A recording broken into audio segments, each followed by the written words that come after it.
Hello प्यारे बच्चों, कैसे हैं सभी? अच्छे होंगे सभी ना। चलिए, तो क्लास 12th के लिए मैं अभी डिस्कस करूंगा आज इस वीडियो में। एक तो चलिए टॉपिक नया शुरू करने से पहले बेटा हम लोग कुछ क्वेश्चंस को डिस्कस कर लेते हैं एक बार। तो अभी तक जो हमने पढ़ा है ना, उसमें से कुछ क्वेश्चंस जो आते हैं, 2 वीडियोज़ मैं आपको सेंड कर चुका हूँ जिनके अंदर हम सॉलिड्स का क्लासिफिकेशन, क्रिस्टलाइन और अमोर्फस, और उससे पहले जर्नल इंट्रोडक्शन हमने पढ़ा। तो एक क्वेश्चन आता है कि वाई आर सॉलिड्स रिजिड। पहला question, why are solids rigid. तो सॉलिड्स रिजिड क्यों होते हैं, इस क्वेश्चन का आंसर आप क्या दे सकते हैं? तो ये मैं बता चुका हूँ आपको, आई थिंक पहले ही, पिछले वीडियो में भी। सॉलिड्स रिजिड है because they have high intermolecular forces of attractions, and due to very high intermolecular forces of attractions, the particles in case of solids are closely packed. They can only oscillate on their mean position, मतलब वो अपनी जगह पे बस vibrate कर सकते हैं, हिल सकते हैं, इसलिए उनको रिजिड कहते हैं। They cannot change their position, they cannot change their shape and size, है ना, on their own, अपने आप सॉलिड्स की शेप या साइज चेंज नहीं होती, इसलिए उनको हम रिजिड कहते हैं। अभी नेक्स्ट क्वेश्चन आपके लिए, why do solids have a definite volume. Why do solids have a definite volume. तो ये इसका भी रीज़न सेम लगभग वही रहना है कि due to very high intermolecular forces of attraction the particles are closely packed and volume is definite. Volume change नहीं होता क्योंकि पार्टिकल्स अपनी पोजीशंस अपने आप चेंज नहीं कर पाते हैं वहाँ पे। ठीक है, नेक्स्ट क्वेश्चन आसान है, इसमें आप लोग खुद करके देख सकते हो। आपको कुछ सब्सटेंसेस दिए हुए हैं और उनको अमोर्फस और क्रिस्टलाइन सॉलिड्स में क्लासीफाई करना है, कर लेंगे, आई थिंक कोई दिक्कत नहीं आएगी इसमें। Next, why is glass considered as supercooled liquid. Glass को सुपर कूल्ड लिक्विड क्यों बोलते हैं? किसको भाई? ग्लास को क्या बोल देते हैं? Super cooled liquid. तो ऐसा क्यों बोलते हैं? ग्लास को सुपर कूल्ड लिक्विड क्यों कहते हैं? Because it possesses fluidity, because it shows some fluidity. ध्यान रखना, फ्लूइडिटी बहता है। ग्लास के अंदर एक नेचर होता है कि ग्लास क्या करता है, कांच क्या करता है, फ्लो करता है। जैसे मैंने बताया था ना कि भाई विंडो पेन्स में, खिड़कियों में जो ग्लास लगाते हैं, कुछ सालों बाद क्या होता है कि ऊपर से उसकी मोटाई थोड़ी कम हो जाती है, पतला हो जाता है, नीचे से मोटा हो जाता है। तो उसका कारण क्या है कि धीरे धीरे ग्लास बह के नीचे इकट्ठा हो जाता है, नीचे से ज़्यादा मोटा हो जाता है। ठीक है, इसके बाद नेक्स्ट क्वेश्चन आपका, refractive index of a solid is observe to have the same value along all directions. Refractive index की वैल्यू सभी डायरेक्शंस में सेम है। Comment on the nature of this solid, would it show cleavage property. इस solid के nature के बारे में comment करना है। रिफ्रैक्टिव इंडेक्स की वैल्यू सभी डायरेक्शंस में सेम है। यदि ऑल डायरेक्शंस में रिफ्रैक्टिव इंडेक्स की वैल्यू सेम है, इसका मतलब वो क्या है? अनआइसोट्रोपिक सॉलिड है। कैसा है? आइसोट्रोपिक और आइसोट्रोपिक टाइप का है, यानी कि अमोर्फस सॉलिड है। कैसा है?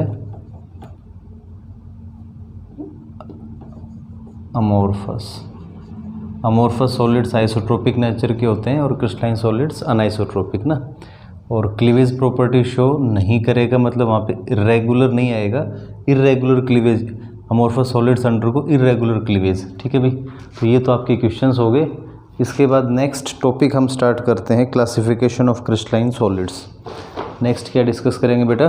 Classification of crystalline solids. तो क्रिस्टलाइन सॉलिड्स का क्लासिफिकेशन मैं शुरू करता हूँ। ठीक है, इस वीडियो में हम डिस्कस करेंगे classification of crystalline solids. Classification of crystalline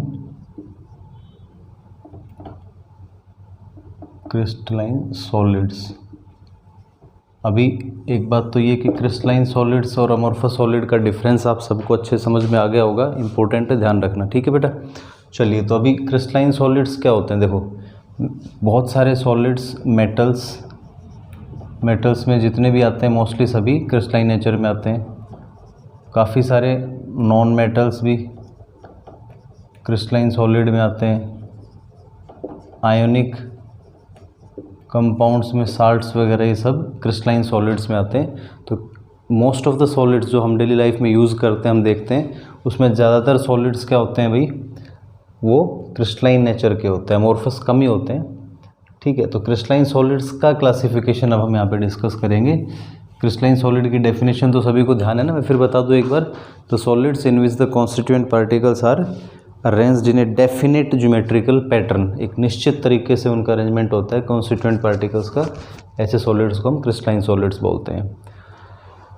चलो, तो अभी एक चीज़ ध्यान रखना बेटा, कॉम्पिटिटिव एग्ज़ाम्स के लिए तो प्रिपरेशन जब करते हैं तब तो बात अलग है, अन्यथा अब हमारा जो ये टर्म 1 का जो एग्ज़ाम होगा उसमें भी अब आपके ऑब्जेक्टिव क्वेश्चंस आने हैं। तो अब आपको पूरा अपना पैटर्न, तरीका बदलना है। जब सीबीएसई ने पैटर्न ही चेंज कर दिया तो बेटा आपको भी बदलना तो पड़ेगा ही, ठीक है।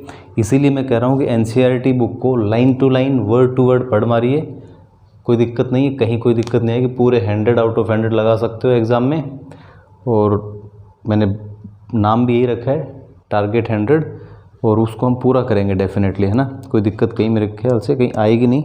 फिर भी आपको कहीं लगता है कोई प्रॉब्लम आती है तो आप लोग मुझे ज़रूर बताएं बेटा, है ना। अब ये जो क्लासिफिकेशन हम पढ़ेंगे किसका, क्रिस्टलाइन सॉलिड्स का, ये मेनली किस बेस पे रहेगा, classification of solids on the basis of types of inter molecular forces of attractions, ठीक है, attractions, types of constituent particles, constituent particle कैसे हैं, ठीक है, उसके बेस पे, और स्ट्रक्चर कैसा है, स्ट्रक्चर का थोड़ा बहुत रोल यहाँ पे रहेगा, पर main intermolecular forces of attractions और टाइप्स ऑफ कॉन्स्टिट्यूएंट पार्टिकल्स के बेस पे। तो फर्स्ट टाइप हम यहाँ पे 4 टाइप से क्लासीफाई करेंगे, covalent solids, metallic solid, ionic solid, और हम बताएंगे मोलिकुलर सॉलिड्स, ठीक है। तो सबसे पहले हम मोलिकुलर सॉलिड से ही शुरुआत करते हैं। मोलिकुलर सॉलिड्स बहुत आसान है, कहीं भी कंफ्यूज होने की ज़रूरत नहीं बेटा। मोलिकुलर सॉलिड बहुत सिंपल, मक्खन की तरह ना, बहुत चिकना, इजी है। तो मोलिकुलर सॉलिड का मतलब क्या है भैया, ऐसे सॉलिड्स जो मॉलिक्यूल से बने हैं, the solids in which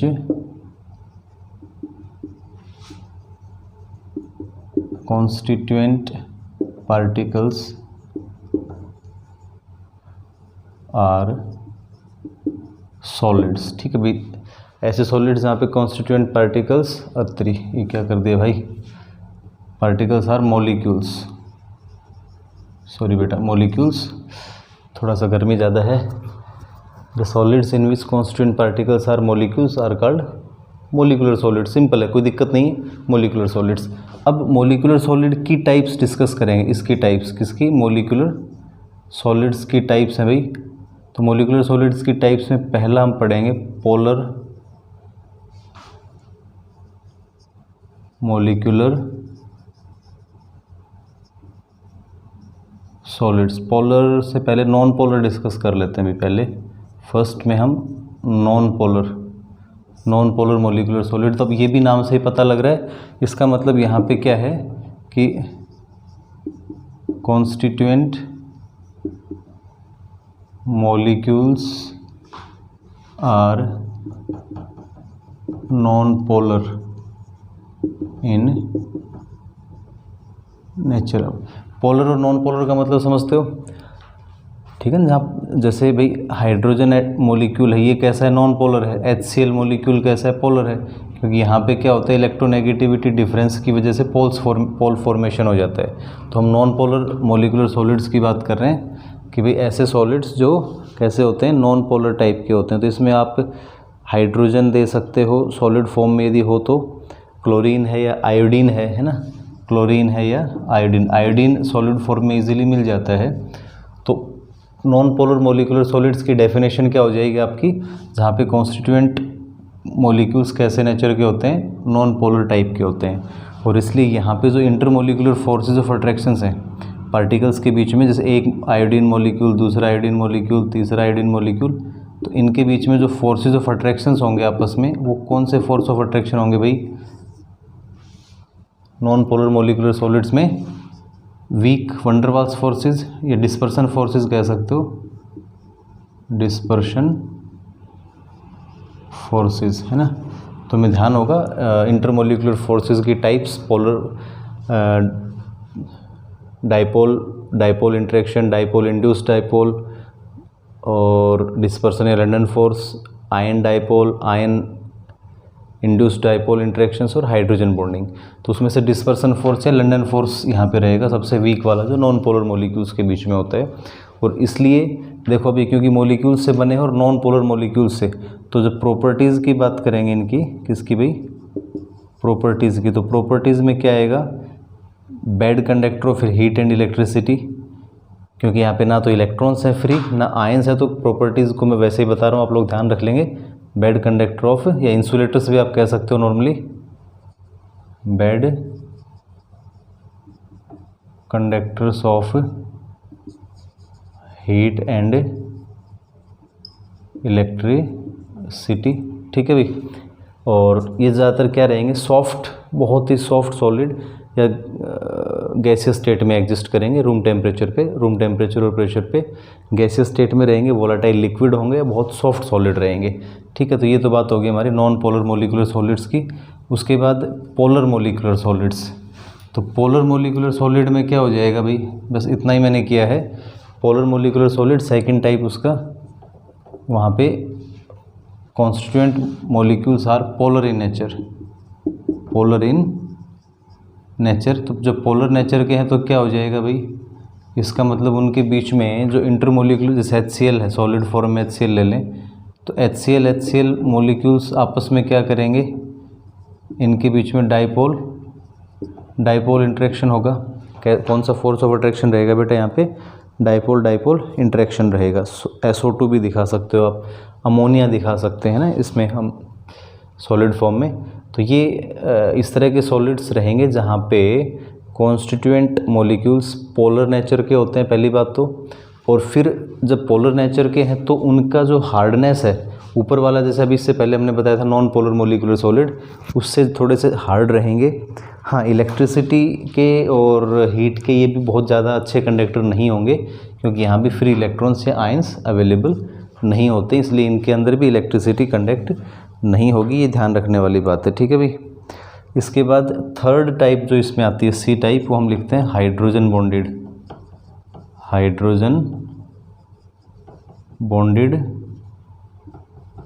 molecular solids, hydrogen bonded molecular solids. तो इसमें क्या रहेगा, यहाँ पे हम बता सकते हैं कि द मोलिक्यूल्स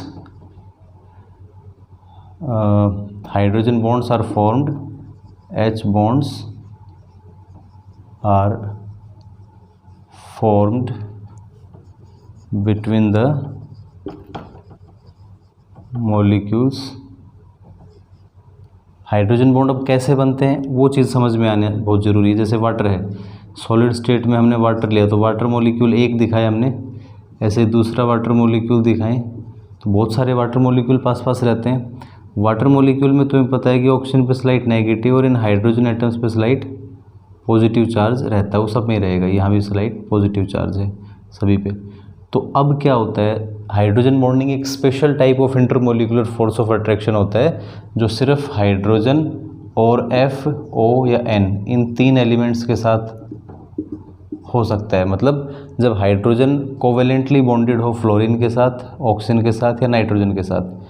देखना, मेरी बात को ध्यान से सुन लेना, पॉज करके फिर नोट भी कर लेना। यदि हाइड्रोजन बॉन्ड की डेफिनेशन नहीं समझ रखी हो पहले से तो अब समझ लेना। हाइड्रोजन बॉन्ड क्या होता है? When hydrogen is covalently bonded to fluorine, oxygen और नाइट्रोजन, इन तीनों के साथ, देन हाइड्रोजन पे कैसा चार्ज रहेगा? पॉजिटिव, और इनमें से जिसके साथ जुड़ेगा उस पर नेगेटिव, क्योंकि वो हाईली इलेक्ट्रोनेगेटिव है। तो तब क्या होगा?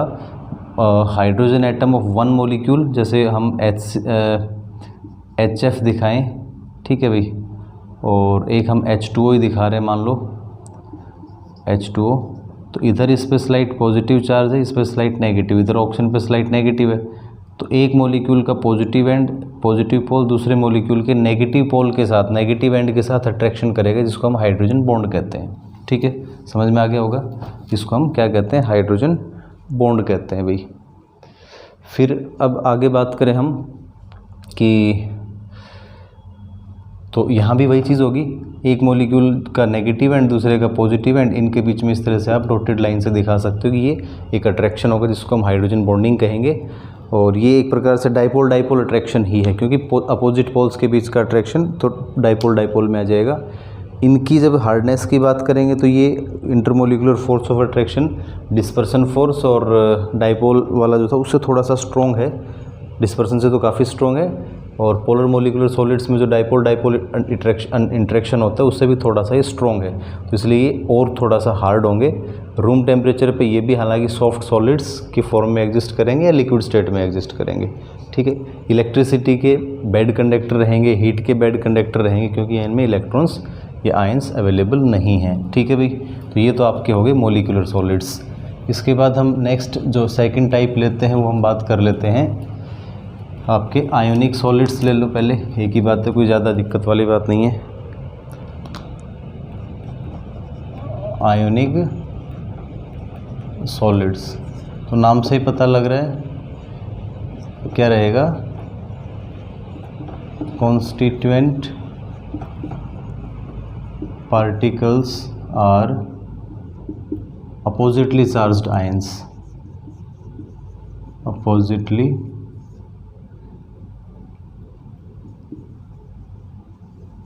Charged ions, oppositely charged ions रहेंगे। ठीक है, मतलब एक पॉजिटिव आयन एक नेगेटिव आयन। तो अब और हमें पता है कि जब अपोजिटली चार्ज्ड आयंस होंगे तो यहाँ पे जो इंटरमोलिकुलर फोर्स ऑफ अट्रैक्शन होगा वो कौन सा होगा? Electrostatic force of attraction. अब इलेक्ट्रोस्टैटिक फोर्स ऑफ अट्रैक्शन तो बहुत हाई फोर्स ऑफ अट्रैक्शन है। कैसा है? स्ट्रॉन्ग फोर्स ऑफ अट्रैक्शन होता है बेटा। तो due to very strong force of attraction they are very hard. ठीक है, कैसे होते हैं? वेरी हार्ड होते हैं। तो एक चीज़ समझ में आ गई, किससे बने हैं? आयन से बने हैं, पॉजिटिवली चार्ज्ड आयन से। फोर्स ऑफ अट्रैक्शन कौन सा? Electrostatic force of attraction, very hard nature के होते हैं। अब मेन चीज़ है कि भाई ये इलेक्ट्रिसिटी को कंडक्ट करते हैं नहीं करते? तो ये सॉलिड स्टेट में जब इनकी बात करते हैं तो बैड कंडक्टर। क्यों भाई? क्योंकि आयंस आर नॉट फ्री। समझ में आती है बात? आयंस फ्री नहीं होते हैं, इसलिए जब आयंस नहीं है, मतलब आयंस तो हैं लेकिन फ्री नहीं है, तो करंट इलेक्ट्रिसिटी कंडक्ट नहीं होगी। बट लिक्विड स्टेट में, लिक्विड स्टेट यानी कि या तो उनको मोल्टन स्टेट होता है, एक होता है एक्वस मीडियम। लिक्विड स्टेट या मोल्टन स्टेट, मोल्टन स्टेट, जब इनको इतना गर्म करें कि पिघल जाए, जैसे NaCl लिया हमने, NaCl, और इसको हीट किया, क्या किया? हीट, और ये किस में कन्वर्ट हो गया? ये हो गया मेल्ट। तो मेल्टेड फॉर्म में आयंस फ्री हो जाएंगे, तो इसलिए क्या करेगा? इलेक्ट्रिसिटी कंडक्ट करेंगे। लिक्विड स्टेट में आयंस बिकम फ्री। ठीक है बेटा, आयंस फ्री हो जाते हैं, इसलिए लिक्विड स्टेट में इलेक्ट्रिसिटी के गुड कंडक्टर होते हैं आयोनिक सॉलिड्स। तो इतना ही इसमें ध्यान रखना है आपको, और ज़्यादा कुछ नहीं। इसकी कंडक्टिविटी पे एक क्वेश्चन आ जाता है कि सॉलिड स्टेट में बैड कंडक्टर है बट लिक्विड स्टेट में गुड कंडक्टर है, तो वो कौन से टाइप के सॉलिड हैं? तो वो हमारे आयोनिक सॉलिड्स रहेंगे। ठीक है, एग्जाम्पल्स आप साल्ट्स में से कोई भी उठा सकते हो, आसान है।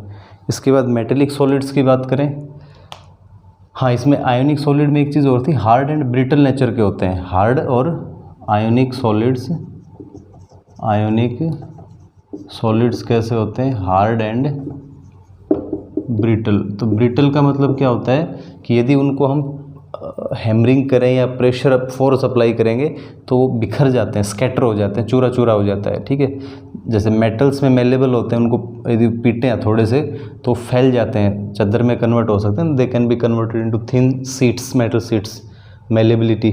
लेकिन आयोनिक सॉलिड्स में मेलेबल नहीं होते, वो ब्रिटल होते हैं, मतलब they are scattered into small pieces when hammered और व्हेन फोर्स इज अप्लाइड या प्रेशर इज अप्लाइड, ठीक है भाई। तो ये हो गया हमारा आयोनिक सॉलिड्स। अब बात करते हैं मेटेलिक सॉलिड्स। मेटेलिक सॉलिड्स, थोड़ा फास्ट चल रहा हूँ मैं लगातार, है ना, स्पीड से, क्योंकि भाई अब हमें थोड़ा सा स्पीड से चलना ही पड़ेगा। बातें करते रहेंगे, बातें करने के लिए मैंने अलग से talk with students, Sunday talks वगैरह और एक दो कुछ और टॉपिक्स मैंने रखे हुए हैं आपके मोटिवेशन के लिए उसके, तो उसमें हम बातें करते रहेंगे। हाँ, कोई पर्टिकुलर प्रॉब्लम आती है तो आप लोग मुझे कमेंट करें, मैं उसके लिए भी आपको एड्रेस करूँगा, आपको अनआंसर्ड नहीं छोड़ा जाएगा। जब भी कोई क्वेश्चन आप अराइज करेंगे तो उस क्वेश्चन का आंसर आपको मिलेगा। लेकिन बेटा आप लोग देखिए, पसीने, अभी गर्मी काफ़ी है, तो इतना तो है कि शेयर करें इन वीडियोज़ को ज़्यादा से ज़्यादा, और सब्सक्राइब करें और करवाएं, बहुत ज़्यादा करें, क्योंकि इस मेहनत का कुछ तो मिलना चाहिए। आपसे सिर्फ सब्सक्राइब करने के लिए कह रहा हूँ और करवाने के लिए कह रहा हूँ, तो सब्सक्राइब करवाएं चैनल को, जितना ज़्यादा उसके फ्रेंड्स तक पहुँचाएं, और जितना आप लोग सपोर्ट करेंगे उतना मेरा मन अच्छा रहेगा, मेरा मन बढ़ेगा, तो मैं काम और ज़्यादा करूँगा आप लोगों के लिए। मेटेलिक सॉलिड्स, मेटेलिक सॉलिड्स में क्या होता है, देखो, दे कंसिस्ट्स ऑफ मेटल आयंस, जिनको हम कर्नेल्स भी बोल देते हैं, एंड इलेक्ट्रॉन्स। मेटल्स के अंदर एक्चुअली होता क्या, देखो, जैसे कोई मेटल का टुकड़ा है तो वहाँ मेटल एटम्स नहीं रहेंगे, metal atom, M stands, metal के लिए एम लिख रहा हूँ। तो यदि कोई मेटल एम है, वो एन इलेक्ट्रॉन छोड़ता है और उस पर एन पॉजिटिव चार्ज आ जाता है, एन इलेक्ट्रॉन लूज़ करता है। तो यहाँ पे हम इसी तरह से दिखाएंगे कि N positive, N positive, N positive, और ये एन इलेक्ट्रॉन्स ये फ्री कर देंगे और वो इलेक्ट्रॉन्स यहाँ लैटिस के अंदर ही पड़े रहेंगे, वो एन इलेक्ट्रॉन्स इनके आसपास यहीं पे पड़े रहते हैं। तो हम कह सकते हैं कि metals consist of metal ions, kernels and sea of electrons, a large number of electrons. वहाँ पे जो मेटल आयंस हैं, positively charge metal ions, kernels जिनको नाम दिया गया है, वो इलेक्ट्रॉन्स के समुद्र में पड़े हुए हैं, ठीक है। तो यहाँ जो फोर्स ऑफ अट्रैक्शन है वो कौन सा हो जाएगा फिर, फोर्स ऑफ अट्रैक्शन, पॉजिटिव और नेगेटिव आयंस ही हो गए एक प्रकार से, तो इलेक्ट्रोस्टैटिक टाइप से रहेगा, ठीक है। और लेकिन उसको एक स्पेशल नेम दे दिया गया यहाँ पे फोर्स ऑफ अट्रैक्शन को, मेटेलिक बॉन्ड। क्या नाम दे दिया बेटा, metallic bond. Force of attraction between colonel's, force of attraction between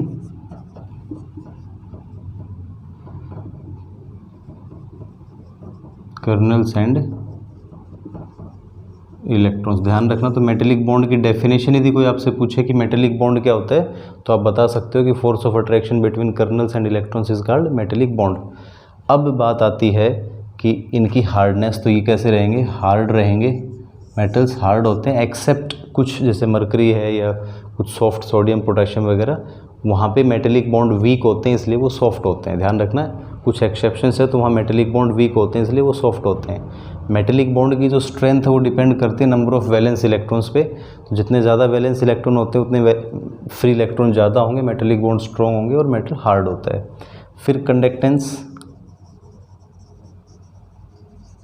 conductance की बात करते हैं, तो ये लोग जो हैं कौन, मेटेलिक सॉलिड्स, दे आर, बहुत इंपॉर्टेंट चीज़ है ये, गुड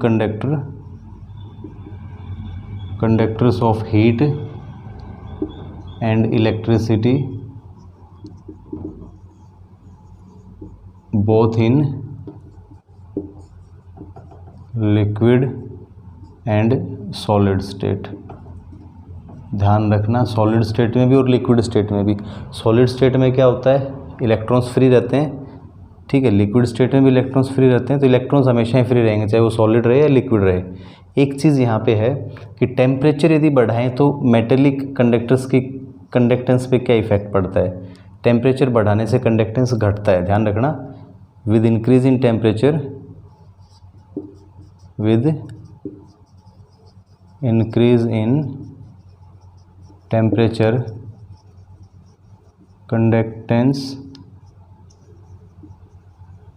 डिक्रीजेज, कंडक्टेंस डिक्रीज होता है। इसका कारण क्या है कि जब देखो टेम्परेचर बढ़ाएंगे तो ये जो मेटल आयंस कर्नल्स है ना, नॉर्मली ये थोड़ा बहुत वाइब्रेट करता है अपनी मेन पोजीशन पे, लेकिन जब टेम्परेचर बढ़ाएंगे तो इनकी वाइब्रेशंस बढ़ जाएंगे और ड्यू टू इंक्रीज्ड वाइब्रेशंस वो उन इलेक्ट्रॉन्स के रास्ते में क्या करेंगे, रेजिस्टेंस क्रिएट कर देंगे, रेजिस्टेंस बढ़ जाएगा। तो रेजिस्टेंस बढ़ने से कंडक्टेंस कम हो जाता है। ठीक है बेटा, तो ये आपके मेटेलिक कंडक्टर्स हो गए। लास्ट अब हम डिस्कस कर लेते हैं एक बार अपना कोवेलेंट सॉलिड्स। तो कोवेलेंट सॉलिड्स में क्या होता है, देखो नाम से ही पता लग रहा है, मोस्टली नॉन मेटल्स के अंदर इस तरह का होता है, कोवेलेंट सॉलिड्स बनते हैं। यहाँ पे जो कॉन्स्टिट्यूएंट पार्टिकल हैं वो एटम्स रहेंगे। कॉन्स्टिट्यूएंट पार्टिकल्स कौन रहेंगे? एटम्स। और उनके बीच में फोर्स ऑफ अट्रैक्शन कैसा रहेगा? Covalent bond. Covalent solids consists of atoms which are covalently bonded to each other, bonded to each other। तो ये देखो कोवेलेंट बॉन्ड्स की वजह से बहुत हार्ड होते हैं, वेरी हार्ड नेचर के होते हैं, रूम टेम्परेचर पे वेरी हार्ड रहेंगे, लेकिन इलेक्ट्रिसिटी के बैड कंडक्टर, क्योंकि एटम्स आपस में कोवेलेंट बॉन्ड्स के थ्रू जुड़े हुए तो वहाँ पे फ्री इलेक्ट्रॉन या आयंस नहीं बनते हैं, तो इलेक्ट्रिसिटी के बैड कंडक्टर रहेंगे। क्या रहेंगे? बैड कंडक्टर रहेंगे due to absence of free electrons. इसमें आप एग्जांपल दे सकते हो कार्बन का, ग्रेफाइट, कार्बन के जो एलोट्रोपिक फॉर्म्स हैं, डायमंड का, ग्रेफाइट का। तो डायमंड में तो क्या होता है, देखो जैसे एक कार्बन है वो दूसरे 4 कार्बन एटम्स के साथ अपने बॉन्ड बनाता है, तो वो क्या करता है, अपने चारों जो वैलेंस सेल में इलेक्ट्रॉन है, 4 इलेक्ट्रॉन कार्बन के पास, उन चारों का यूज़ कर लेता है। ग्रेफाइट का स्ट्रक्चर एक अलग टिपिकल टाइप का स्ट्रक्चर होता है। देखो ग्रेफाइट सॉफ्ट होता है, डायमंड हार्ड होता है। तो डायमंड का जो हार्डनेस का रीज़न है उसका कारण क्या है कि उसमें केज लाइक स्ट्रक्चर बनता है। वहाँ पे every carbon is further covalently bonded to, जैसे इस तरह से आप दिखा सकते हो कि वहाँ पे हर कार्बन क्या होता है, 4 कार्बन एटम्स के साथ कोवेलेंट बॉन्ड बनाता है, तो वहाँ केज लाइक स्ट्रक्चर बनता है। तो due to cage like structure diamond is very very hard, naturally hardest substance होता है डायमंड, मेल्टिंग पॉइंट बहुत हाई होता है इनका। लेकिन ग्रेफाइट में क्या बनता है, वहाँ पे लेयर स्ट्रक्चर बनता है भाई। ग्रेफाइट में एक्चुअली क्या बनता है, लेयर्स बनती हैं, और उन लेयर स्ट्रक्चर की वजह से, जैसे इस तरह से आप लेयर्स दिखा सकते हो। यहाँ पे जैसे ये कार्बन है तो ये 3 बॉन्ड बना रहा है भाई, कार्बन क्या बना रहा है, 3 बॉन्ड। तो हर कार्बन 3 ही बॉन्ड, जैसे ये वाला कार्बन इसने भी 3 ही बॉन्ड बनाए, तो 3 बॉन्ड बनाएगा तो एक कार्बन के पास वैलेंस सेल में 4 इलेक्ट्रॉन होते हैं। तो यहाँ क्योंकि एक कार्बन 3 ही कोवेलेंट बॉन्ड बनाता है तो हर कार्बन के पास एक फ्री इलेक्ट्रॉन है। इसलिए ध्यान रखना, पूछ लेते हैं कई बार कि भाई graphite is good conductor of electricity, तो due to presence of free electrons, क्योंकि वहाँ पे हर कार्बन के पास एक फ्री इलेक्ट्रॉन है।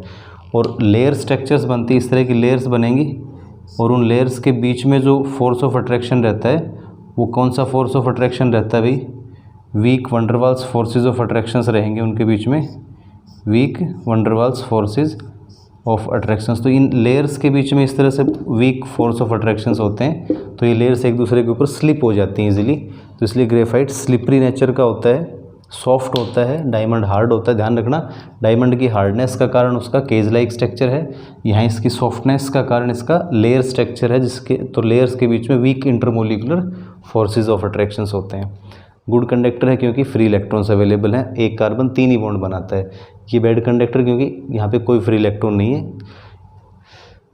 ठीक है भाई, तो ये हमारे इस तरह से हम दिखा सकते हैं कोवेलेंट सॉलिड्स के बारे में। हार्ड होते हैं लेकिन इलेक्ट्रिसिटी के इनके बैड कंडक्टर, कुछ एक्सेप्शन है। तो यही है बस, इसमें ज़्यादा कुछ और चीज़ आएगी नहीं, आप लोग पढ़ के देख लेना एक बार लाइन टू लाइन। फिर भी कोई दिक्कत आती है कहीं तो आप लोग मुझे बताना, और इसके बाद एक टेबल मिलेगी आपको एनसीईआरटी बुक में जिसमें सारा इनका कंक्लूजन दिया हुआ है। उसके बाद कुछ क्वेश्चंस हैं, तो उन क्वेश्चंस को मैं नेक्स्ट वीडियो में जब स्टार्ट करूँगा तो उससे पहले उन क्वेश्चंस को लूँगा आप लोग भी अपना एक बार अच्छे से इनको नोट्स बनाएं, पढ़ें, देखें। फिर कोई दिक्कत रह जाती है, कहीं कोई कन्फ्यूजन बचता है तो आप लोग मुझे बताएं, है ना। चलिए, तो गर्मी बहुत थी और उस उमस वाली गर्मी मैंने वीडियो बनाया आप लोगों के लिए। करते रहेंगे मेहनत बेटा, हम तो आपके लिए लगे हुए हैं। आप लोग कितना क्या करते हो वो देखने वाली बात। आप लोगों से डायरेक्ट कुछ नहीं मांग रहा मैं, सिर्फ यही कर रहा हूँ कि वीडियो को शेयर करें ज़्यादा से ज़्यादा बच्चों के पास, सब्सक्रिप्शंस बढ़ाएं अपने और इस चैनल को प्रमोट करें। इस एरिया का मुझे लगता है कि सबसे फास्टेस्ट ग्रोइंग और सबसे अच्छा चैनल अपना ही बनना चाहिए यूट्यूब का। चलिए, थैंक यू।